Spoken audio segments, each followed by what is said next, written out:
ग्रामीण police station तर्फे सर्व व्यापारी, किराणा दुकान, जनरल स्टोअर्स, इतर किंवा गाडेवाले यांना सर्वांना सूचित करण्यात येते की नायलॉनचा मांजा, सिंथेटिक मांजा किंवा कोणत्याही प्रकारचा जो मांजा बंद केलेला आहे किंवा ज्याच्यावर प्रतिबंध घातलेला आहे असा कोणताही मांजा आपण आपल्या दुकानामध्ये ठेवू नये, तो सोबत बाळगू नये किंवा त्याची विक्री करू नये किंवा कुठून विक्री करून आणला असेल तर त्याचा वापर करू नये.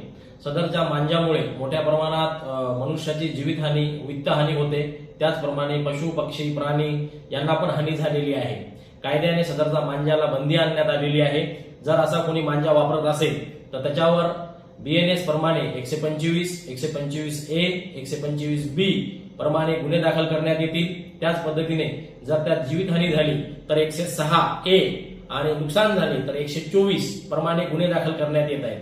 पोलीस स्टेशन नांदेड ग्रामीण येथे याच पद्धतीने एक मांजावर गुन्हा दाखल करण्यात आलेला आहे, मांजा विक्रीला ठेवल्याबद्दल.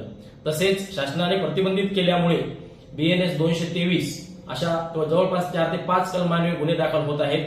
सदरची बाब ही गंभीर असल्यामुळे कोणीही मांजाचा वापर करू नये. अशा पद्धतीने मांजाचा वापर करण्यात आला तर त्याच्यावर कारवाई करण्यात येईल. हा प्लॅस्टिक मध्ये जो वापरलेला आहे हा नायलॉन मांजा आहे. असा सिंथेटिक मांजा भेटतो आणि याच्यामुळे जीवितहानी व वित्तीय हानी होते. त्याच्यामुळे कोणीही मांजाचा वापर करू नये. असे जर आढळून आले तर त्यांच्यावर गुन्हे दाखल करण्यात येतील. ग्रामीण पोलीस स्टेशनला अशा पद्धतीने एक गुन्हा दाखल करण्यात आलेला आहे.